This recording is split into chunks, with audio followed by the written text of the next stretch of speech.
Welcome to our Backyard Brothers podcast. We are here uh, September 12th. We missed a week because two of us were doing other things. I was in a conference in Arlington, Texas, literally down the street from Jerry World. And so I took a tour of Jerry World actually, and that it looks like $1 billion would be spent on that stadium. It's pretty high tech, I'll tell you that. Um, but I, other than that, I was inside the hotel all day doing work stuff and learning all about public engagement. And Dustin was at a Bowling for Soup concert, which I'm jealous about because they're still one of my favorite bands.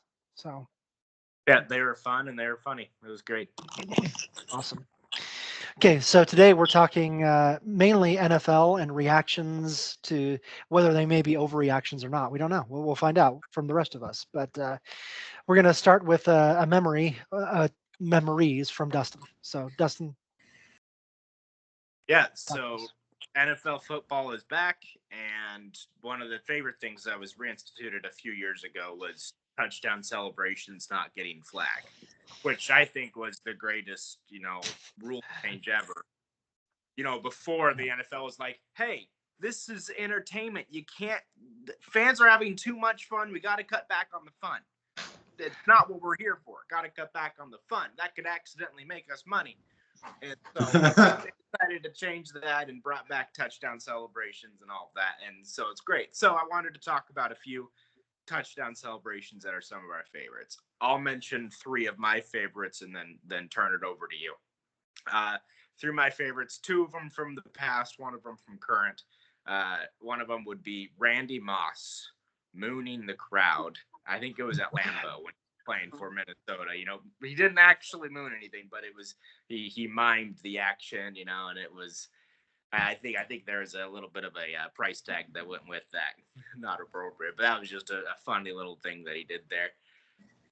Second would be, in the modern era, Justin Jefferson displaying the gritty for the world that became probably to this date one of the most viral dance crazes that currently exist in the world. I mean, everybody in the NFL now has a version of this dance move, the gritty, and then you see it on everywhere, whether it's TikTok, YouTube, or in your front yard. Like you see it everywhere. My 9-year-old, he doesn't do anything close to looking like the gritty, but he calls it that. And so this viral sensation that came from a touchdown celebration by Justin Jefferson, that's fun. And then thirdly, one of my favorites was Terrell Owens trying to pose on the Dallas Star when he was a member of the 49ers and the fight that ensued as a result. And then when T.O. went to Dallas, he did that as much as he could as well. So those are some of my favorites. Let me hear reactions from you and then some of your favorites. Whoever wants to go first. So, about the Randy Moss mooning thing, a few years ago, maybe it may be as many as five now.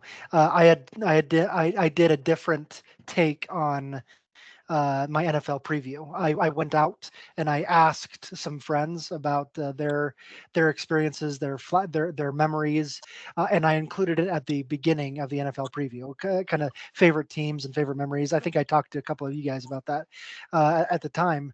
Um, I talked to Brandon Hallowell. If you remember from Evansville, he's a big Vikings fan. Always has been, and his favorite memory was Randy Moss mooning the Packers. And he said that was the best because the Packers are Satan's minions, and the Vikings are the greatest thing, except they never won any games, and he hates them. So all those things, and he said, but that moment of Randy Moss mooning the crowd was his favorite memory ever. Of the Vikings, and so it definitely was great. It's I would say it's up there for the greatest touchdown celebration of all time. Yeah.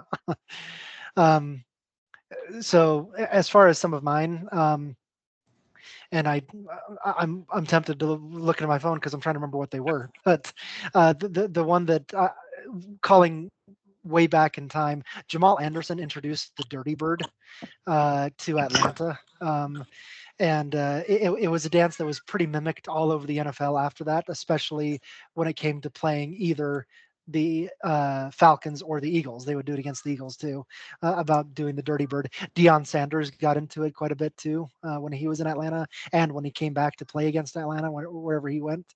But the Dirty Bird was a big one, and I remember it getting a big following before there was social media even, and so people doing it in their driveways and in their yards and things like that. So that that was a big one that I always remember.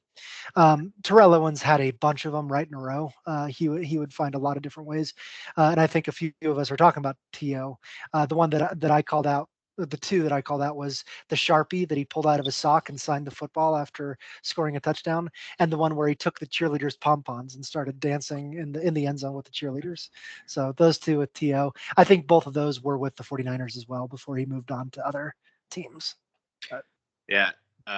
Scott, you also mentioned Tyreek Hill. Tyreek. Oh yes. So obviously the most current situation where Tyreek Hill was placed in handcuffs while driving to the stadium in Miami. Obviously there it's become a big social justice campaign at the moment because Tyreek Hill, a black man, was thrown to the ground and then a knee into his back and other officer throwing him down and things like that. After watching the actual video, Tyreek Hill wasn't very respectful as he claimed to be, but there was obviously a lot more force than was required, and it's. And anyway, but Tyreek Hill, after scoring the touchdown and pretending to be in handcuffs, was pretty legendary. So, yeah. Yeah. I'll go and I'll just kind of touch on a few things. First off, going into the gritty, I've never tried it and I won't because it'd be the dumbest thing that would ever be seen. I remember what Kirk Cousins trying it or something, and it would work. It would look worse than that if I tried it. I don't know how he does it. So, um, and then I guess I'll go to mine. I really only had one, but I thought of Terrell Owens again. Of course, he might be just like the best entertainer, perhaps as far as touchdown.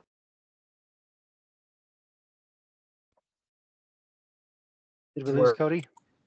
Oh, yeah. Can you? Okay. There you are. Right. Yeah, you're back. That's weird. Sorry. Yeah, you guys all went white a little bit.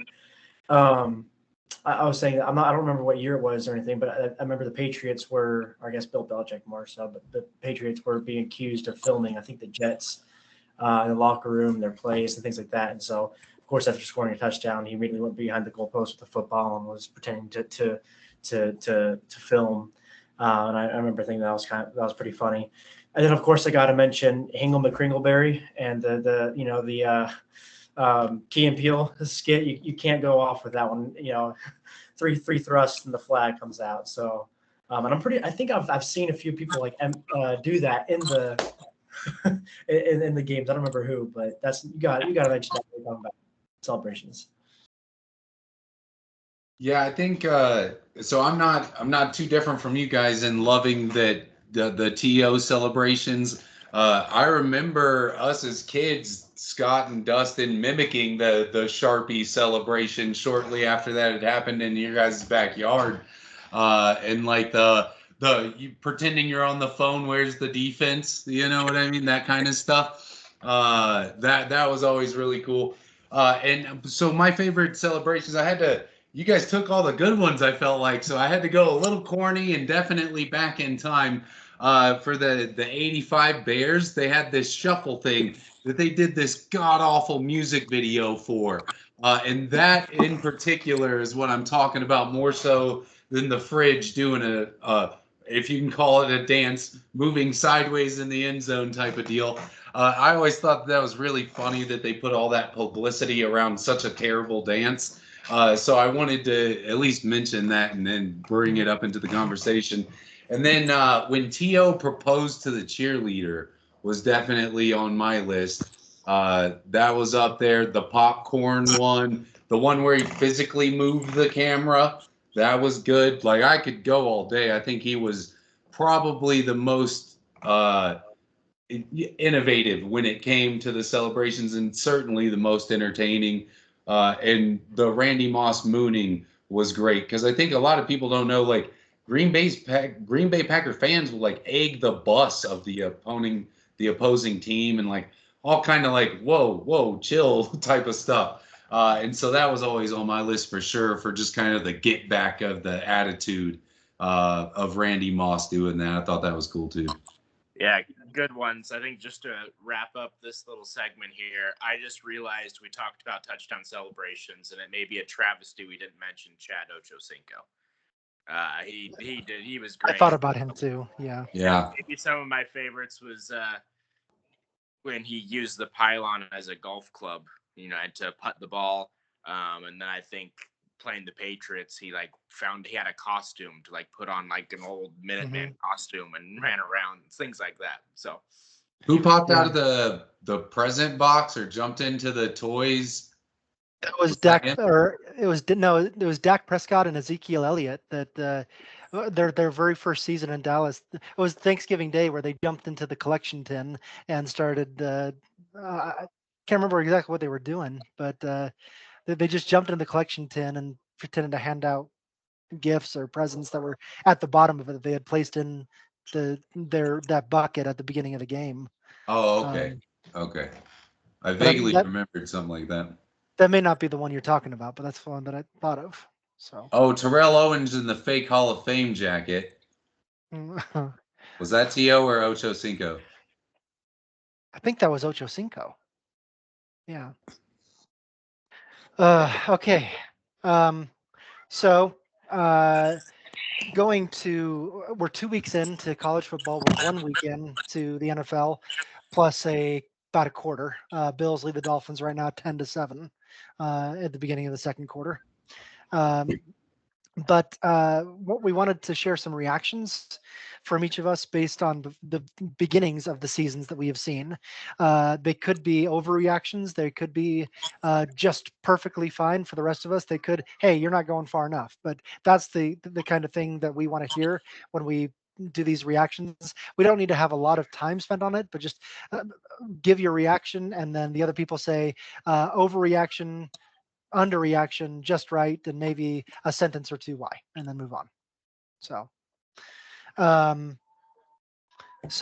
let's see. Yancey, why don't you start? We never start. Gotcha. So just throw out my reactions or whatever just first.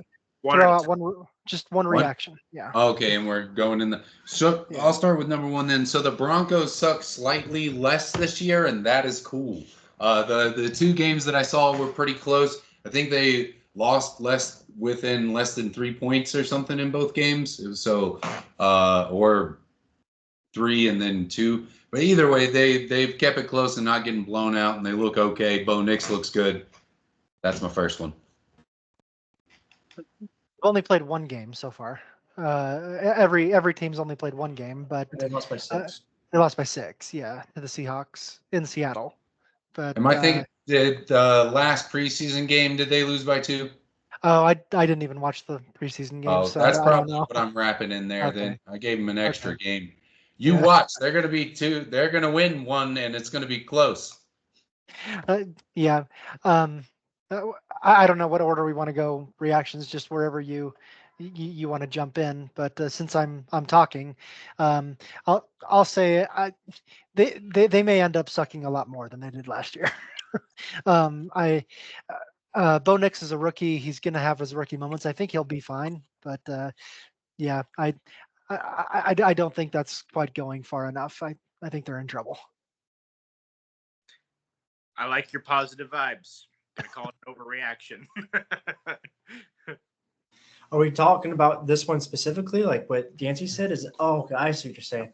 I'm on the Knicks train. I think he's gonna be a great quarterback. It was for game 1. He's a rookie quarterback, and so yeah, he's gonna have some struggles. It was to be expected. It's also under a new Mike McDonald defense, which is a good defense, and so I'm not surprised that he didn't throw 4 or 5 touchdowns, but to score 20 points in game 1 was not too bad. So I think they're going to be better than they were last year, but they're not making the playoffs. To be clear, I wasn't stating they would be in the playoffs. they suck slightly less is what I'm standing on. Yeah. I guess we'll go to me next if we're just going in reverse alphabetical order.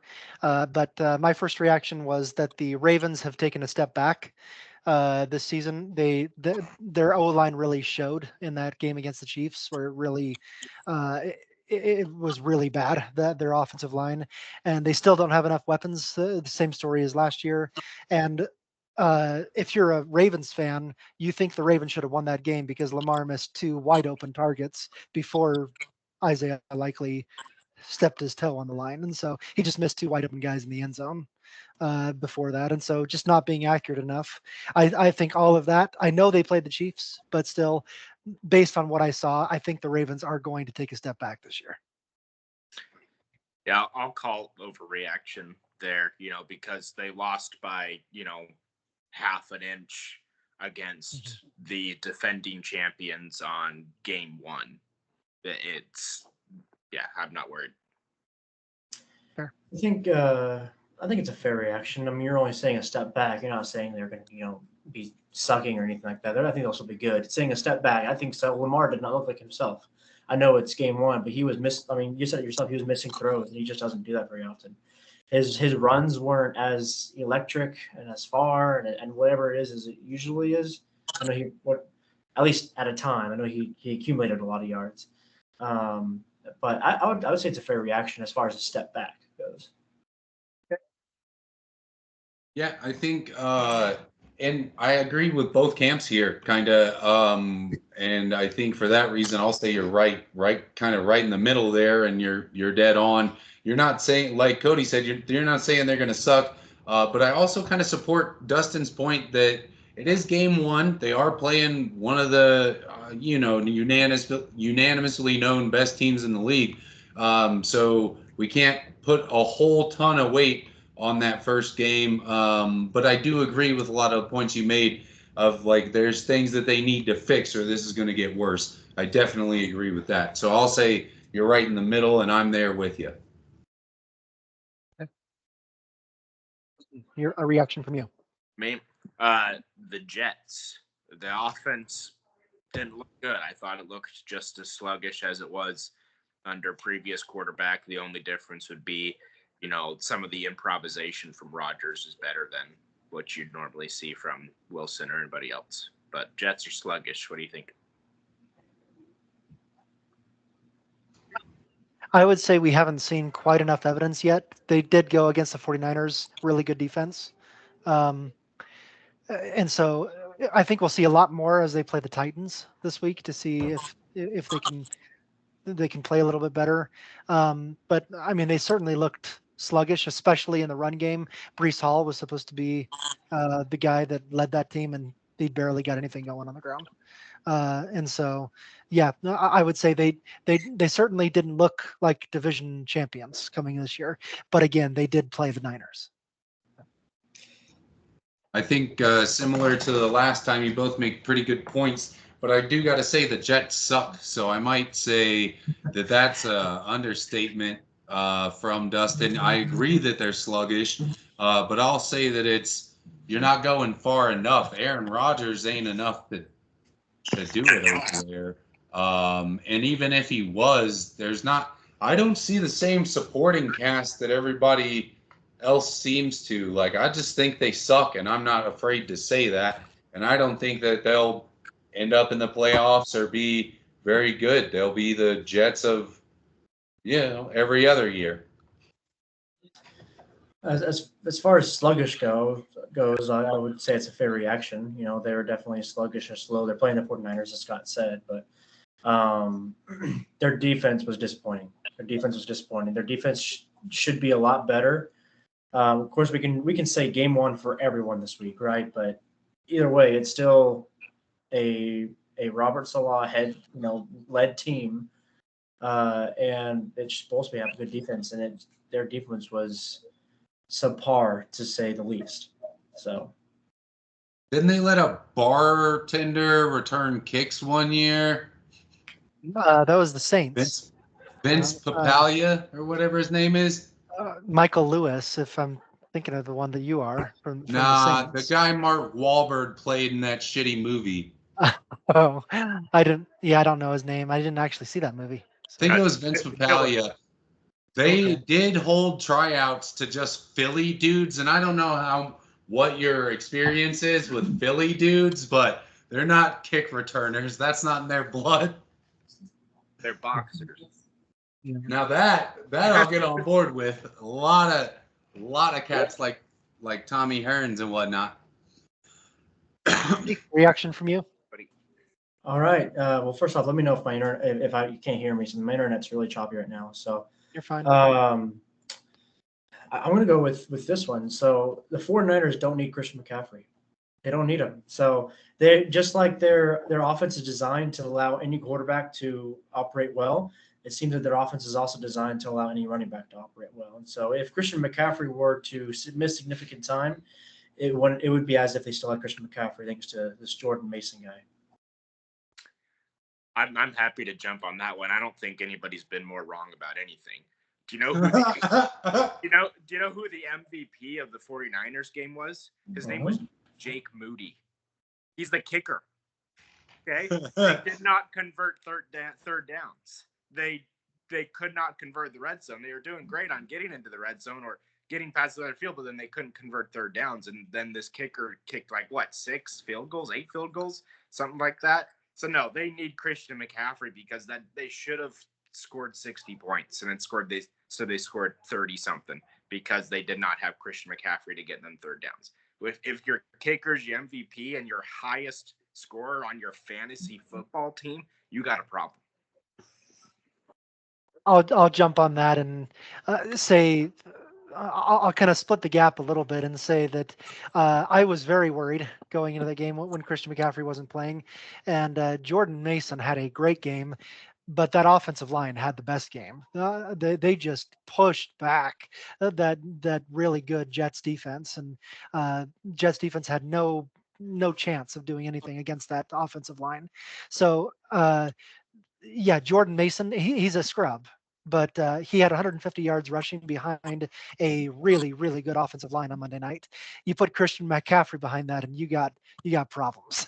Any team that's going to face that, and so while they didn't need Christian McCaffrey per se against the Jets, they're going to need him against the Cowboys, and they're going to need him against a bunch of other teams this year that they play. This is the Jets.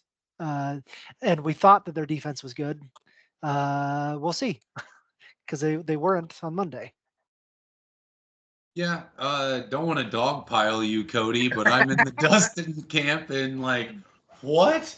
You don't need one of the best running backs in the league, man? Come on, bro. I agree with, I think, what is the heart of your statement, in that, like, that's a really good offensive system that can thrive and has interchangeable players. But I have to strongly disagree that they don't need Christian McCaffrey. That dude's a beast. He puts up numbers.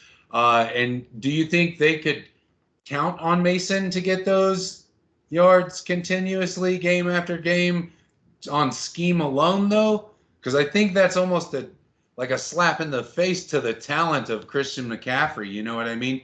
Because some dudes are just built different. Like when you break down to tackle a guy and you're like, wait, how did he go over that? Like some guys can do that and some guys can't.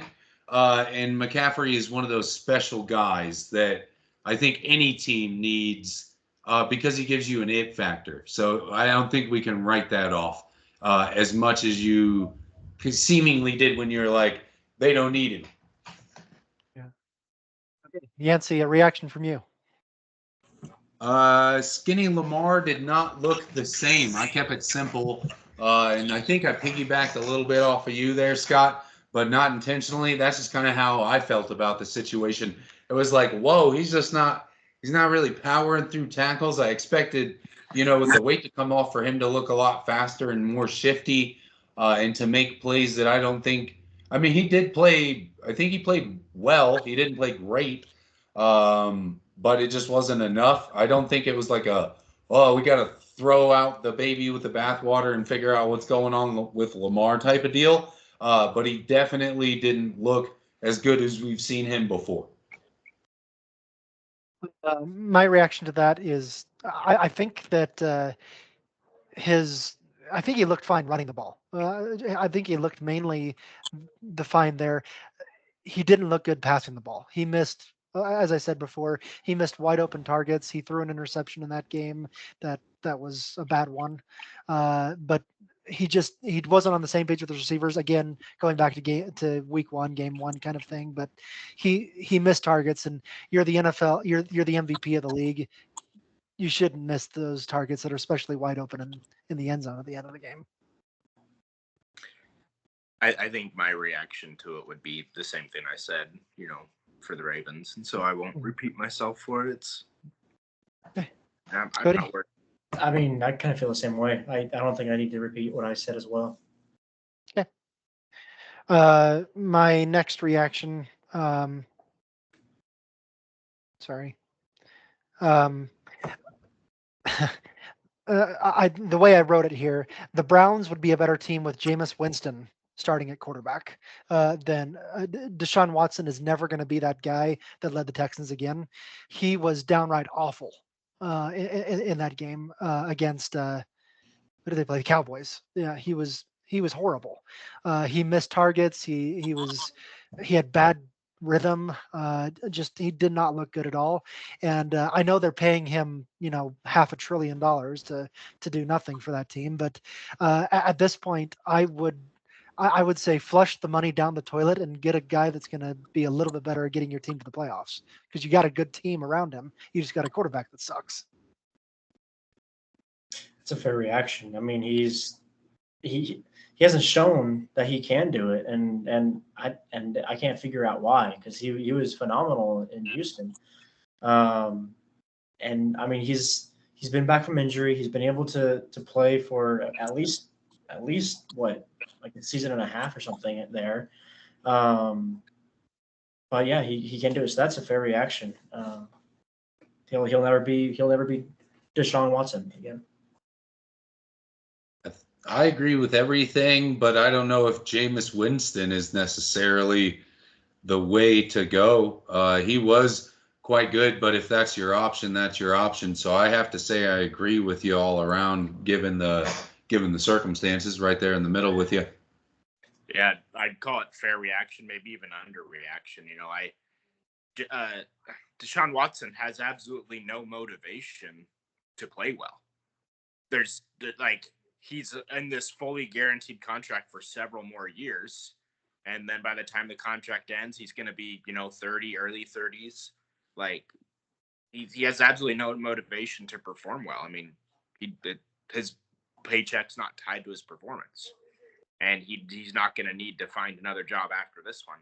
So, no, He's going to suck on purpose. He may not even be playing in the NFL much longer if the rumors are to be believed that he committed very serious sexual assault charge back in Houston that he's being charged with. So above and beyond the stuff he already did. So and apparently this one has a video. Yeah. So okay, Dustin. Over to what I think is good quarterbacks. Anthony Richardson of the Colts. Yancey, let's talk about. Excited to hear your reaction. I think he was fantastic. I think he was great. There's several things where he chucked it downfield like 50, 60 yards in the air. Perfect pass. I thought he was fantastic. Someone else go first because I'm looking up something real quick.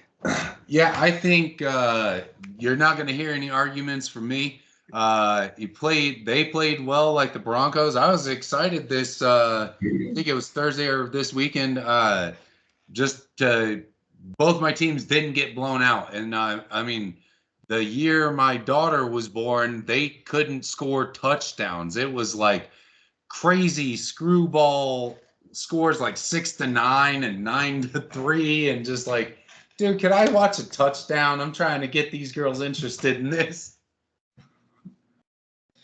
Yeah, I mean, he hasn't showed me a reason why to not believe that he has the potential and the ability to be a great quarterback in the league. So I haven't yet seen many of the highlights, but I've seen, like articles and reactions, things like that. But I remember hearing about a 60-yard bomb right into the end zone. And And I believe it because he did that in college. He did that, in the first few games, even last season before he got injured, a couple of them at least. And so then he had a whole entire rest of the season and off season to work on that. So he should only be getting better.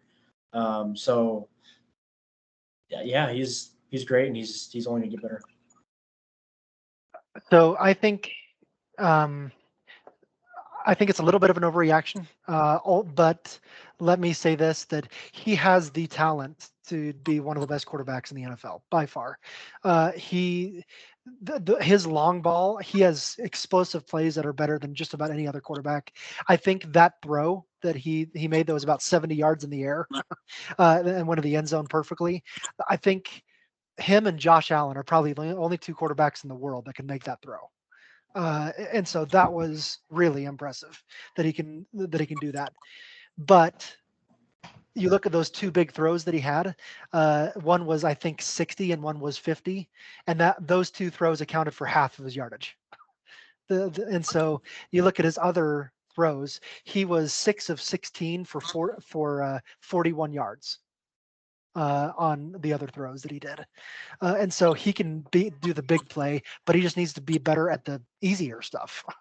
Like it's that thing that, wow, you can make these huge plays that no one else can make. What about the plays that everyone else can make? Can you make those?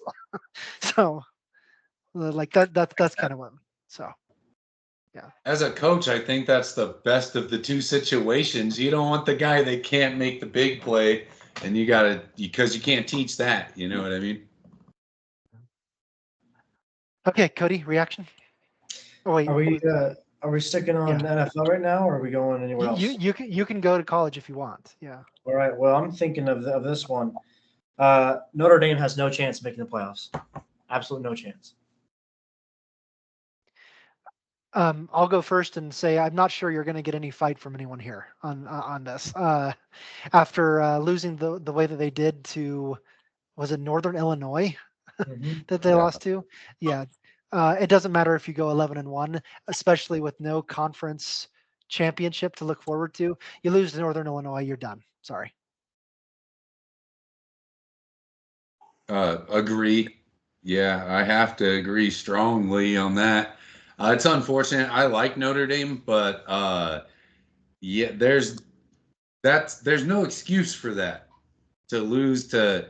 I know a guy that went to NIU. Like you can't do that. And so that's right. Ricky Kreider, by the way, shout out. And you just can't do that. You can't have that kind of stuff happen. And I agree with you, even though I hate that it's a fact. Yeah, I think their best chance is just to send the playoff committee like a copy of Rudy and hope to just kind of get emotional. Yeah. Okay, Yancey. How about we do 4 each? I know some of us had more than 4, but we can just do 4 each. So we're halfway through those.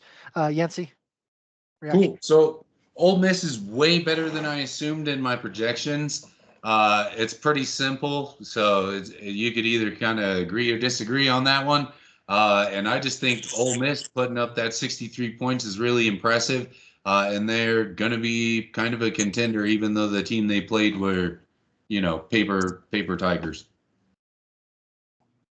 Yeah, I would mostly say wait and see, because the two teams they played were Furman and Middle Tennessee. And so those are just warm-up games. You're hoping you score 76 and 52 points against those two teams, and with the high-powered offense, I mean, you did, and I mean, you're averaging. I think your total, you won those games 158-3. So that's pretty impressive offensively and defensively. But they play a real team this week in Wake Forest. So let's see what happens. Wake Forest is a real team now? Well, sorry. They're at least a Power 4 team. So I would say I think most of us had them in the playoff, and so like I think it's kind of an overreaction. Like if we think they're a playoff team, them winning cupcake teams big is expected. Fair. Yeah, I'm kind of right there with you. I have them going to the national championship in my prediction, and so this is what I expect. I expect them to be putting up numbers like I expect them to score 45 points on Wake Forest even. That's what I would expect. If they don't if they score only 20, then we can have a conversation about that again at that point.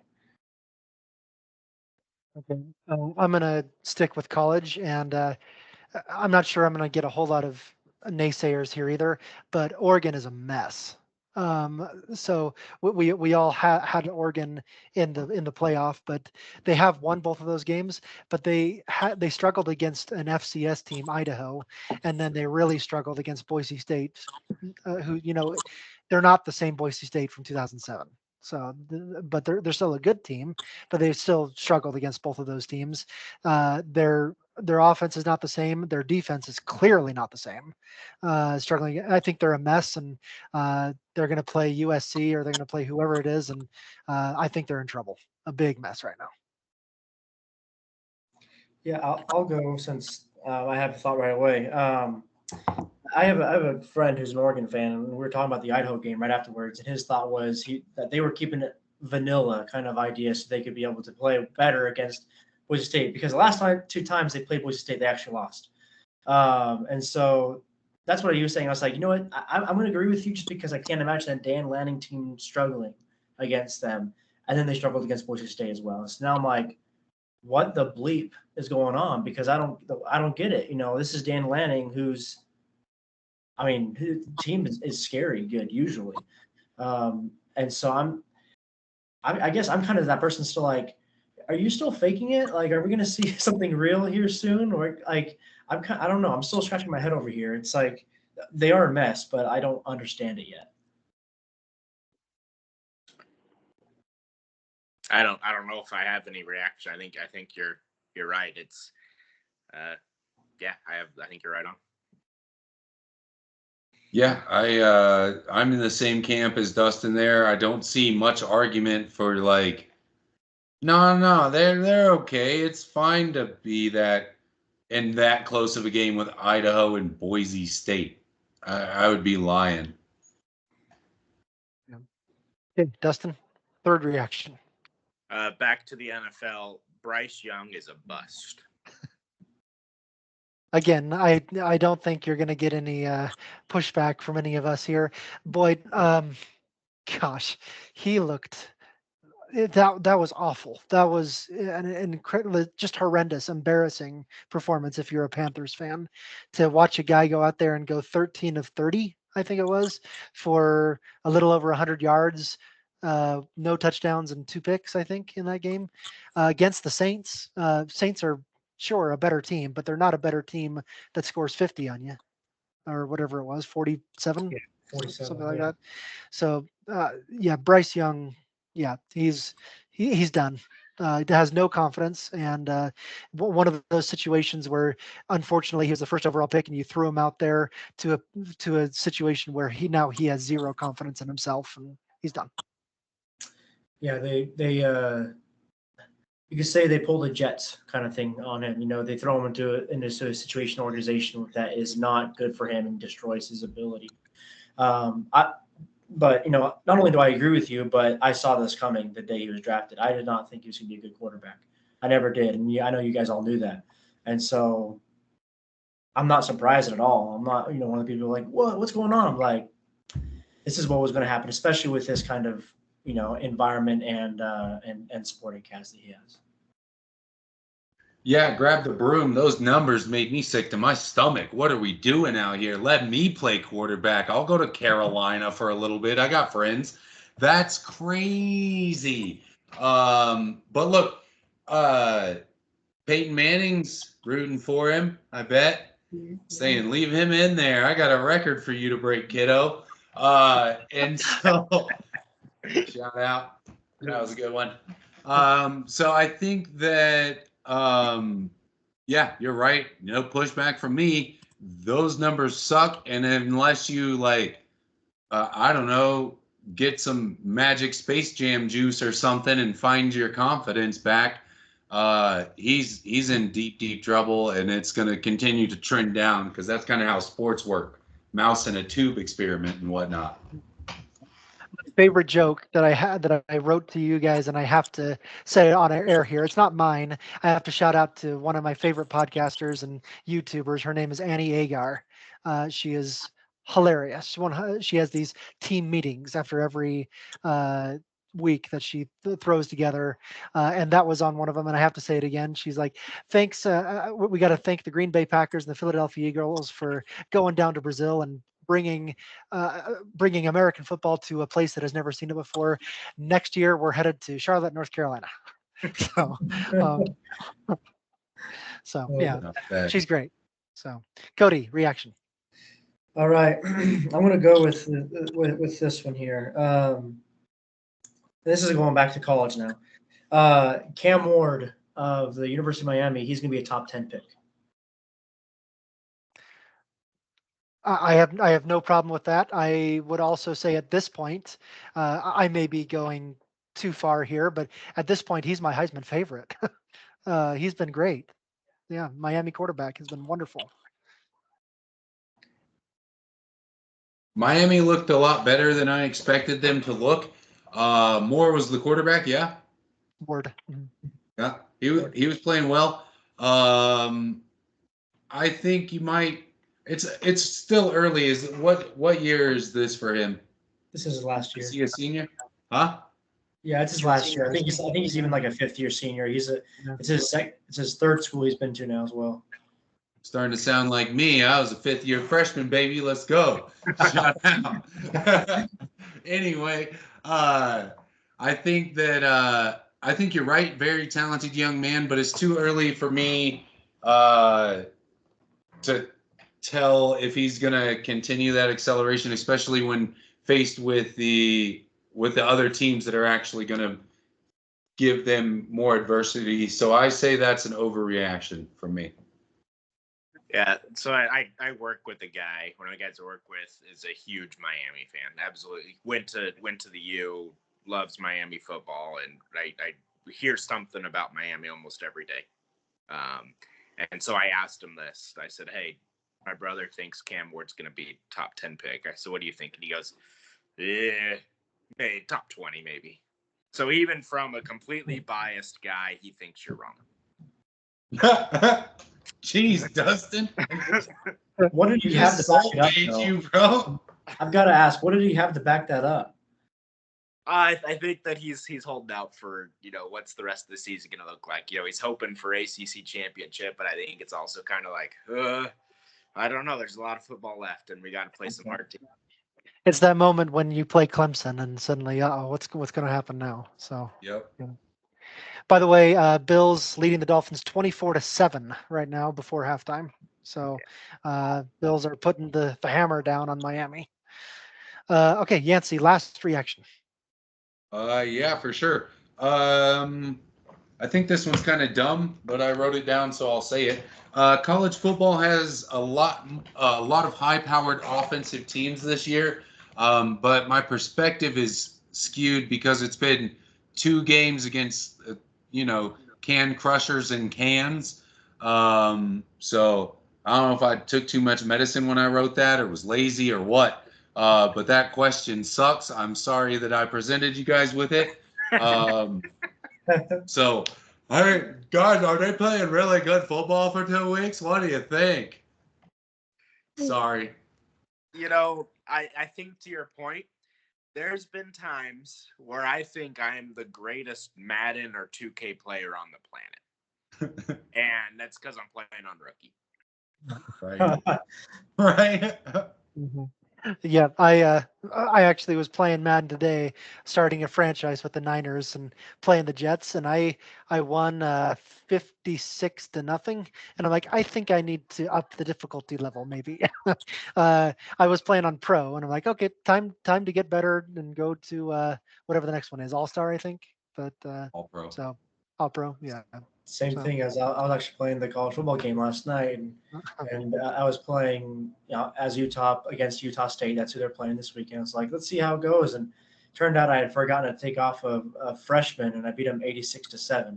And so I was like, wait, is this really? No. So then I looked at it. I was like, oh, okay. So I think we're all kind of giving the same vibe. Everyone was playing that freshman or rookie kind of level of hardness. Even Georgia when they played Clemson. Look, marijuana's been known to make you think that your ideas are incredible, and then you're like, wait, I said that shit? I'm sorry. That's my fault. My bad. I was like, yeah, they do such great offense. I sound like John Madden. Look at all the points they're scoring. That's how you win games. My last reaction back to the NFL here. And I understand this could be an overreaction, but based on what I saw, Baker Mayfield will be a top 5 quarterback this year in the NFL. Because of that, the Bucks are going to win the division, and they'll be a surprise top contender in the NFC. Uh, you look at the quarterback rating, you look at the numbers. Baker Mayfield threw 4 touchdown passes, no interceptions, and is the 3rd highest rated quarterback in the NFL after Josh Allen, who had a crazy game week 1 too, and someone else I can't remember who's number 2 right now. But and so watching him play on Sunday, I was like, this dude has confidence, and with that, when he has confidence, he can be a top 5 quarterback. Scott done snuck in my medicine. That ain't gonna keep happening, dude. Are you serious? You're crazy. Baker's good. The Tampa Bay Buccaneers are not. They don't still have the threats and the weapons that they had. So I think you're gonna see a stark decline in those numbers. I hope for Baker's sake that I'm wrong, but I don't see that happening. I disagree. I say that's an overreaction of the 1 week chills, I have to agree with Yancey. It's an overreaction. I mean, I think they played Washington, right? They played the Washington Commanders, and so of course he's going to throw 4 touchdowns on them. I mean, I think. I mean, will he be top 15? Yeah, I think so. He might even be top 12, but he's not going to be even top 10, in my opinion. He's a good quarterback when he has confidence, but he's not the best, and so I think that's an overreaction. So I'm gonna say disagree here. I mean, sorry, agree, but I'm kind of surprised. You said this year as if it's a surprise. Last year he was a Pro Bowler. I mean, isn't that the measure of greatness? Is when they select you to the Pro Bowl, or was that because absolutely nobody else in the league wanted to go? So nobody else in the league wanted to be a Pro Bowler, so they had to choose Baker Mayfield to go. But having said that, Scott, I don't think that you're necessarily wrong. Top 5, I would say top 5 in the conference. Top 5 in the NFC, I think, is definitely. Top 5 in the NFL. It may be a stretch, but I do think he's on the better half of all quarterbacks in the NFL. I should have prefaced this. He was on my bench in fantasy football, and I was pissed off about it. So maybe that's what I'm talking about. So I still won my week, but it's okay. So okay, Dustin, your final reaction. Yeah, the Bengals. They absolutely sucked. They were terrible. I mean, got beat by the Patriots, and Joe Burrow was like the version of Macaulay Culkin that gets killed by the robbers. Like, they sucked. And my reaction to that is that's totally on par for the Bengals, and I expect them to still be a good team because they usually suck the first couple games of the season. That's exactly what I was going to say. I think it's a fair reaction. I think the last 2 or 3 years, the first 4 or 5 games, they end up being either 1-4 or 2-3, I think, and that's kind of pretty typical for them. So, a fair reaction, but losing to the Patriots, I think they're like the dumpster fire of dumpster fire rosters this year, and to lose to them is just a shame. I mean, it's crazy. So that part surprises me, but just losing, not being great, is fair. On the nose, my man.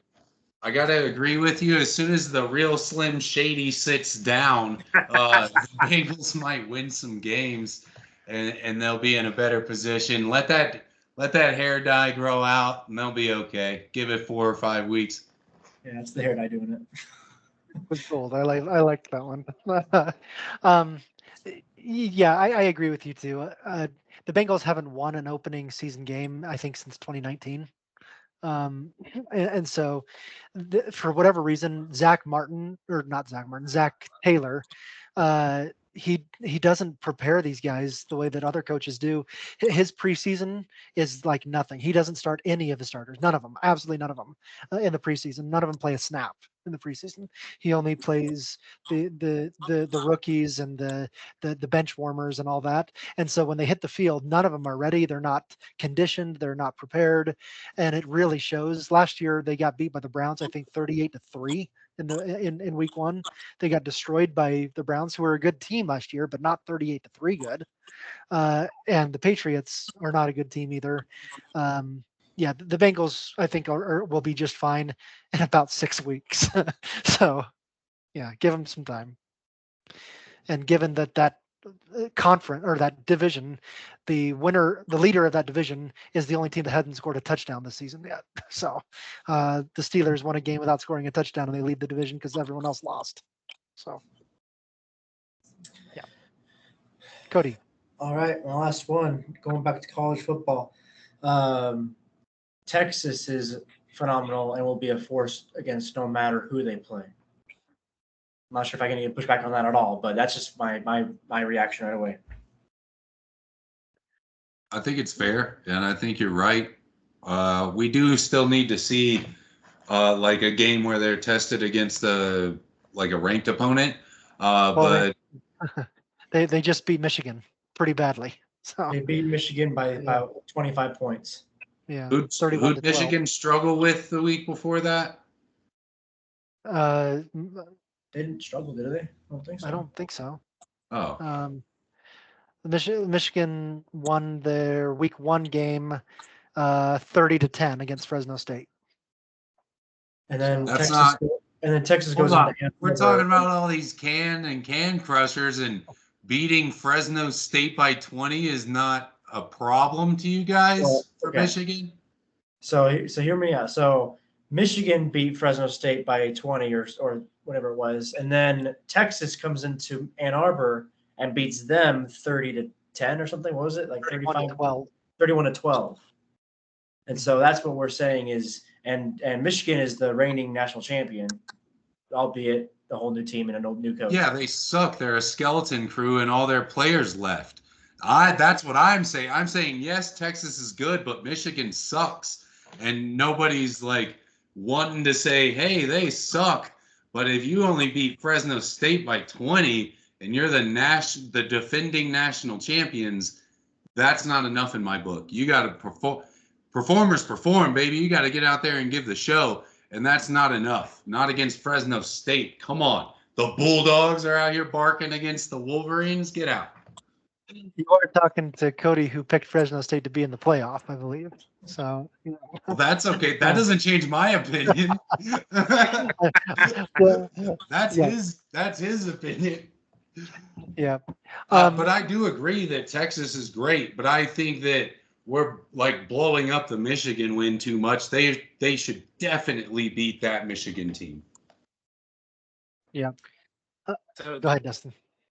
So Cody, I don't disagree with you. I don't think you're wrong. I think that Texas is going to be great, and they may even be a playoff team.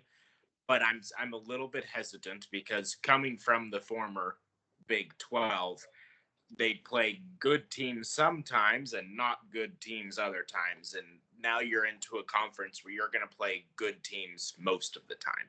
And it may be just a little too big for them year one. You know, you used to be able to, okay, you got to play Oklahoma, but then you get to go play Kansas, you know, and now, oh yeah, you got to play, I forget what their schedule is. You got to play Alabama, but then you also got to go play LSU, and you got to play Georgia, and you know, all these different teams. And so it may be a big, tough year, but they may be up to the challenge. Well, after LSU losing to Notre Dame, who lost to NIU, I'm not sure that's such a big thing. So I think Texas is going to be 5-0 entering October. You know, they play nobody until October. They play, and I think we're going to have like the biggest regular season game in October 12th. Georgia, number 1. Texas will probably be number 2. and they'll be playing each other in that game on October 12th. That'll be a great build up to that game, and then Georgia will win 45-20, and everyone will be, oh. And that's nothing against Texas. That's goes back to my reaction that Georgia is the best team, and it's not close. Uh, so I think Texas will be just fine. I think they'll win all but one of their games, and they'll be in the playoff. But they won't have a chance against Georgia. That's just my thought. So okay, that finishes our reactions. We have others, but that'll do it for that. So we can get to our PTI that I put in here. So I had three of them. And I have to find them real quick. So the first one is probably really quick, and that's the way it should be. But it became clear in week one, and it was very different from the preseason. I think preseason they were really trying it out, figure out how it went. But week one, it seemed that teams and coaches were too scared of big plays on special teams to really give the new dynamic kickoff a chance. They were kicking it out of the back of the end zone and starting at the 30, like 75% of the time. And so, has the NFL failed in its attempt to bring back that exciting play because coaches are just deciding we don't even want to give the kickoff returners a chance to change the game for against us? And so, how do we balance the making the game more exciting for fans versus allowing coaches to make sure that they put their team in best position to win?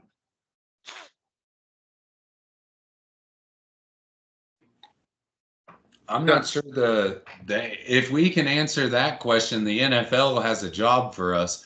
So that's a good one for sure. I think that I think it was a mistake, but they're not going to admit that or change anything for at least 3 years because that's kind of how stuff goes. But also, I think it's a good idea to make a change to the having a car wreck on the field every so often, every time we have a touchdown. But at the same time, I think I'd rather watch paint dry. Like, what are we doing? I don't want to watch a dude kick a ball once. I don't like soccer. I think that my first thought is, this has been really one actual week of real gameplay to see this. Let's let it play out and see what the actual statistics are at the end of the season or even 3/4 of the way through the season, see if they even out at all. But second, if it doesn't really, my thought, I like the play out there. I like the kickoff rules as they are right now. And I think that if something needs to change, my thought, just as it is the landing zone, where if you catch it, you have to return it, extend that into the end zone. If you catch it at all, anywhere between the 20 and the end of the end zone, you have to return it. And that's just, I don't know if that would do anything or not, but that would be my thought of a rule change. Yeah, so Scott, I wasn't sure what you were getting at here because I looked up some statistics. There was one touchdown on Sunday by Arizona. There were 2 returns greater than 50 yards, and there were 8 returns greater than 30 yards, right? And so there were big plays. There are plenty of plays where they flipped the field.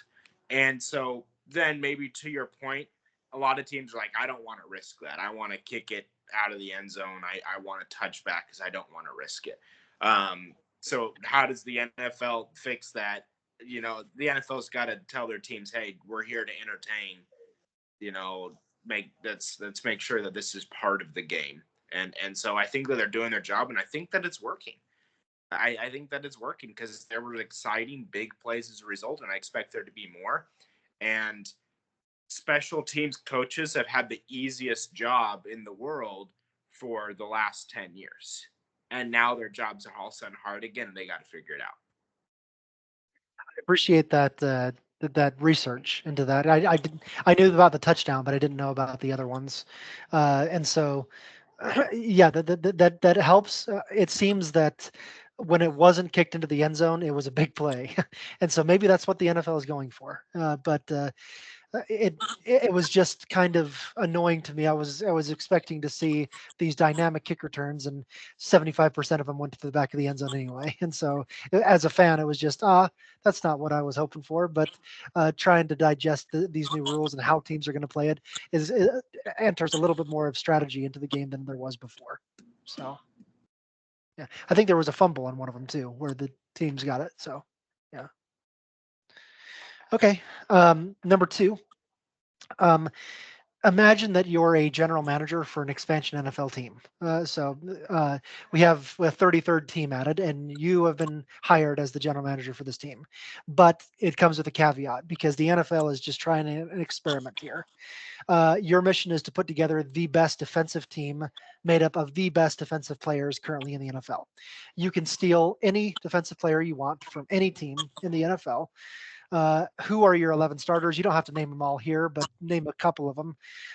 And more importantly, and to the heart of my question, could the best defensive team ever put together win in a time where offensive explosion is so paramount in the NFL? So I can go first to kind of get my answer out of the way. I don't have a list of 11. Yeah. But Yeah. I think that, as far as players I want, what I want are fantastic edge rushers like Myles Garrett, Micah Parsons, Nick Bosa. Those are the ones that I'm getting first. Whoever's at the top, those are the guys at the top of the list. And then I'm worried them on the second part of the list are cornerbacks. I'm not sure of names that come to mind, but cornerbacks are next. So those are what I'd find premium. And to answer the second part of the question, yes, I think maybe this is a bad example, but last year the Steelers somehow made it to the playoffs with their offense being negative, right? And the defense kind of helped them limp over that line. And so I think that, yeah, if you say, hey, offense, guess what? You only have to go out there and score me 15 points because defense is not going to let them score more than that. But yeah, that's absolutely. I think you absolutely can win with a defense that is going to hold a team to a number under that. Yeah, that's my answer there. I'll go next. And I actually did make a list of 11 players I would choose, and I'll just go through it really quickly and then get to the heart of your question. But I said Myles Garrett, T.J. Watt, Chris Jones, DeForest Buckner on the front line there. Fred Warner, Alex Anzalone, and C.J. Mosley as linebackers. And then I chose Sauce Gardner, Devin Witherspoon, Tyrann Mathieu, Buda Baker, and C.J. Gardner-Johnson as the nickel. And I figure, that would probably be just a scary defense to play against. That's who I chose. To answer the heart of your question, I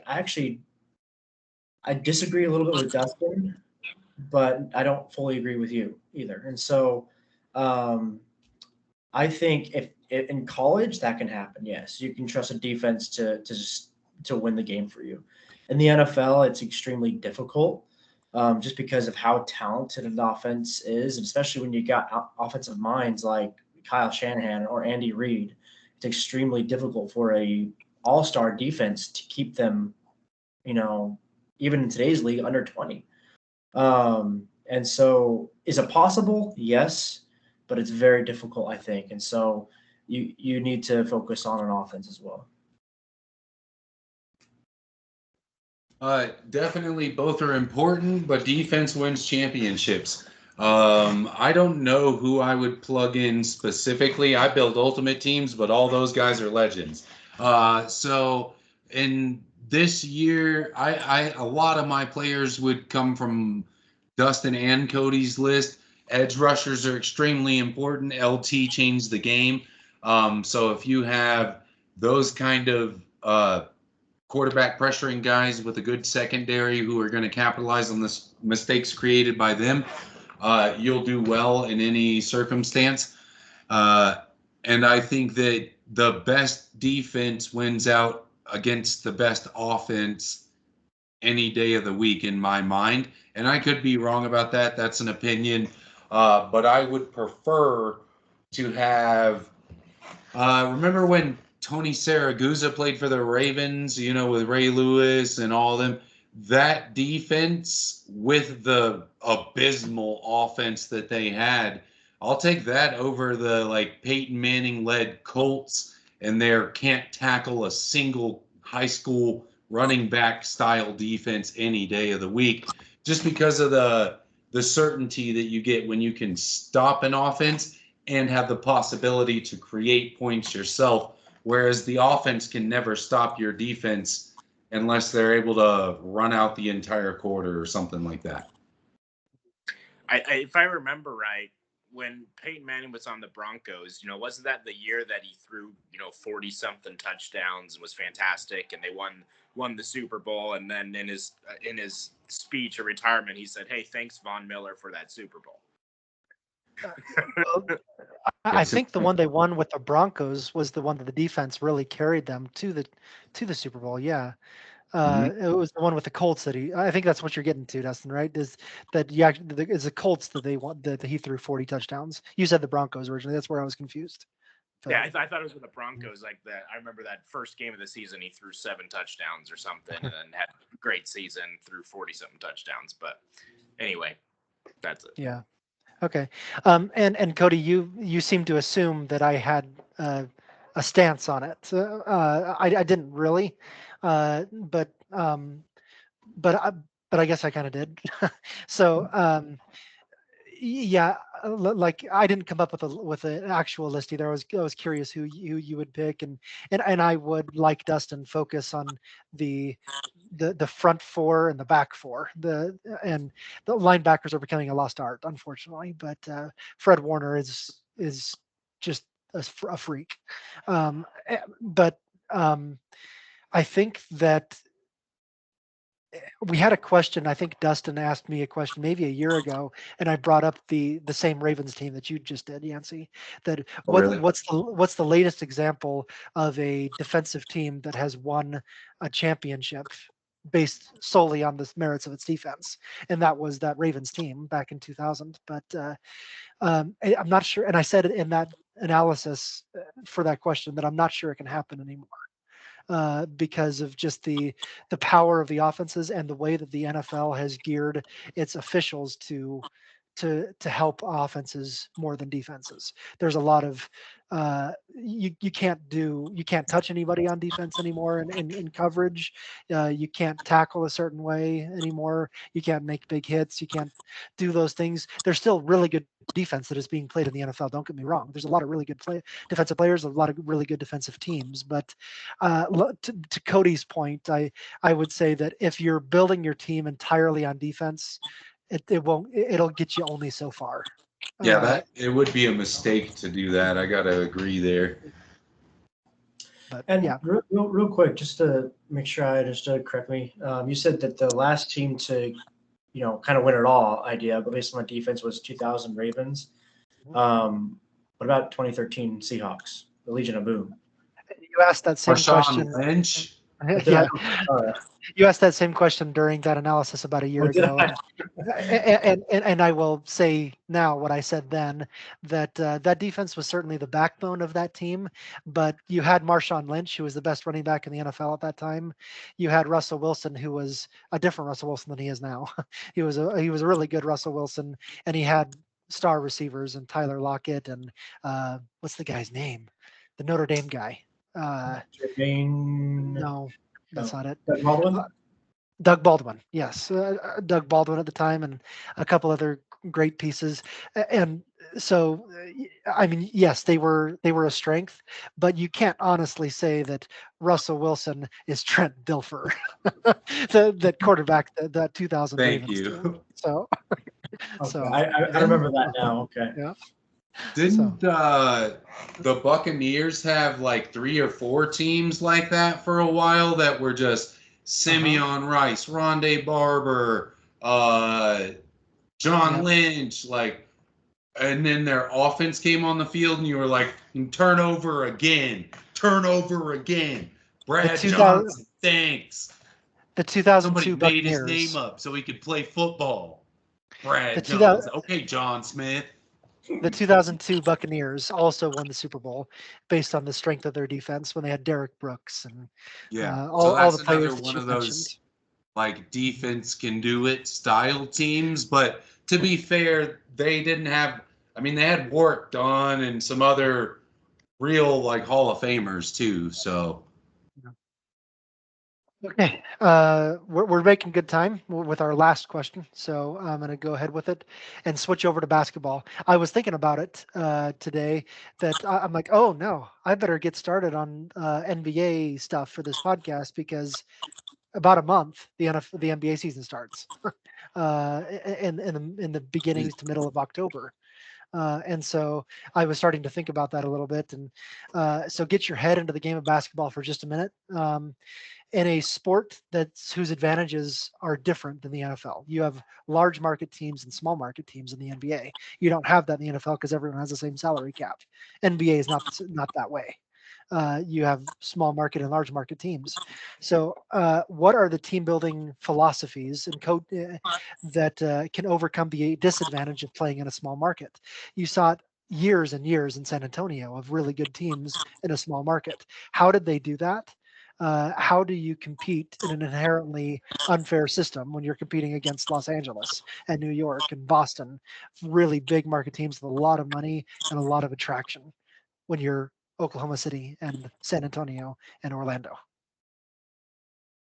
it's easy. Get Greg Popovich and get Tim Duncan. I don't know. Yeah. I think that that's one of those that example specifically, San Antonio dominating that's magic, dude. Like you just got to know witchcraft or something to get all those pieces to come together. Like a coach that's great, that is as great as Greg Popovich is, and Tim Duncan being the player and the leader and the personality that he is, to just cultivate the culture of hard work, determination. Like, hey, we're the best. We're just going to go out here and show everybody. If you can breed that into a system, that's how you get success. And I don't know that you can just copy that for another small team. That's a couple. If you give me three dudes, I can take over the world as long as those three dudes want exactly what I want and we're all thinking the same things. And that's what they had. I like that answer. Thanks. Dustin, Cody. Cody. I I don't know if I have any answer to that. That seems too far out of my ability to comprehend that kind of stuff. Go ahead, Dustin. So, I think that Yancey's answer was actually pretty good. That, when you're looking to draft somebody as a general manager or bring them somebody into the team, like you can't just have money be the only thing. You can't just throw a $200 million contract at them and hope that gets them to stay in the long run at your team, because it doesn't work. If you're going to draft somebody and they grew up in Brooklyn, or New York, that's like, and you want them to come to Oklahoma City and spend their entire career in Oklahoma City, like they have a different lifestyle that doesn't fit with a small market team, whether that's Utah, Oklahoma City, Orlando, whatever. It's hard to expect them to look at that. Look at San Antonio, just like Yancey brought out. You got Tim Duncan, Tony Parker, Manu Ginobili. You got three guys who grew up outside of the U.S. With Tim Duncan being in the U.S. Virgin Islands, that they, it's with Tim Duncan, he's probably like, why would I want to go to another team? That would involve moving. That takes work. I don't want to do that. He wouldn't do that. And so it was a cultural fit for them to be in that place. And so I think that general managers don't worry about the money. Don't worry about, I'll get you $200 million to come here, and then they're going to request a trade 3 years later. It's not going to work. And so have a really good interview to say, hey, why do you want to play in this place? What cultural fit do you have? As a good example, and it may not work out the best way, Paul George, he was drafted by Indiana and played there really well. And then when the trade happened to go to Oklahoma City, everybody was like super excited because guess what? Do you know what Paul George loves maybe more than basketball? Fishing. He loves fishing. And he's just like, oh man, I get to go fishing in Oklahoma as much as I want. It's going to be great. And he said he absolutely loved it. He had a great time. And then his time ended. He went over to, LA and all that. And so, but it was like, hey, what motivates you to be in this place apart from money? And let's try to find that and see if you're a fit there. And that's what general managers got to look at is, do you fit in with the culture of my city? And can I count on you to love it here and to be a supporter of my city versus are you going to keep a house in New York City and just go back there every time? Can I add one little caveat to my answer so I can actually answer it? So because I just said you need magic, right? If you're asking me to be the GM and you're saying what's it take, how are you going to build this culture that I'm talking about? Because I did partially answer it with that. I tell you, I find a guy comfortable with a broom and I watch him sweep. And then I build everything. I build our empire on the guy who is comfortable with a broom, and I've seen him sweep, and he does it well. He pays attention. It's important to him. Because I think one of the greatest coaches ever talked about get your broom. Make sure the small things are important. Make sure that the small things are done right. And if you give me, I guarantee if you ask Tim Duncan the most important part of his game, it'll be a tiny thing that all of us overlook because the small things are important. So I tell you to get me a guy who's comfortable with a broom, and I'll build you an empire. Great answers. And if I could just throw in a couple of other things building off of what you said, like Kevin Durant, you mentioned him real quick. I don't think he was a fisherman. Growing up in DC is where he grew up, but He was a fish. You just had to dangle a ring in front of him. He went right for it. yeah, it's that thing. Do you want to stay in Oklahoma and be around pig farms and wheat, or do you want to go to the lights of New York City, to Brooklyn, where he went first, right? Or went to Golden State first, didn't he? Went to Golden State and then Brooklyn. But at that point, it was ring, and then the next one it was going to New York City, and now wherever else he is. And the same thing you can talk about for Donovan Mitchell and other guys. And do you want to be in the party scene of Salt Lake City, or do you want to go to Cleveland, which is not that great of a party scene either, I guess, but. I'm not thinking this through. Not a great example. Obviously, I didn't think it all the way through, but you ever stumble into a sentence and wonder how the hell did I get here? For whatever reason, Cleveland. Guys, the hip moving, joint of Cleveland, Ohio. Remember when Jay-Z wrote that song? What was it called? Empire State of Cleveland. I'm just thinking of what Daniel Tosh. He has so many jokes about how bad Cleveland is, and I just keep coming back to Daniel Tosh and Cleveland jokes. Check out Kill Tony. He's the only cool thing. Check out Tony Hinchcliffe, the only cool thing to come out of Ohio. Anyway, but it goes back to you have to do more than dangle money in front of people and say that this is the place to be. You have to care more about basketball, about building a team and building a work ethic and seeing something happen with the place that it started. And you hope we've all talked about Orlando always sending their players to the Los Angeles Lakers at some point in their career, and you hope that's not going to happen with Paolo Banchero and that the ingrained work ethic and the ability to, hey, we can build something really special in a place that's not supposed to be built, and win a championship here. And you hope that exists in Orlando rather than going to the big lights of a city that he hopes it can win a championship quicker.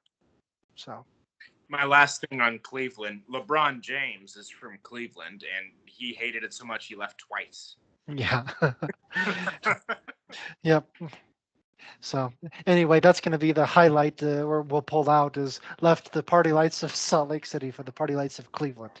So okay, Good yeah, one. okay. Anyway, I think that finishes it. The Dolphins aren't getting any closer.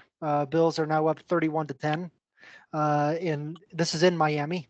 So remember the Bills won the division last year after a tight race.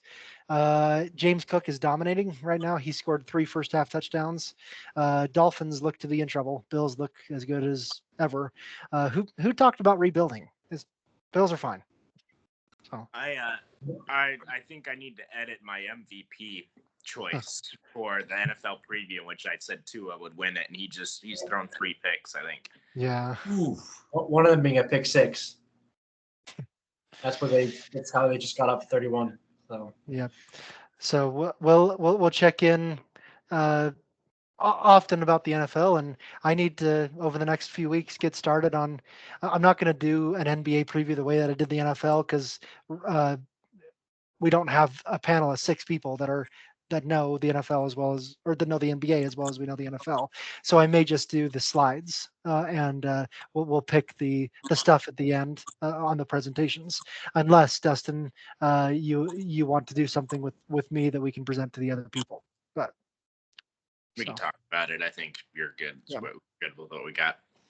okay, all right. Well, thanks everyone. We are ending right on time, 8:15. So talk to you all next week. Later, boys.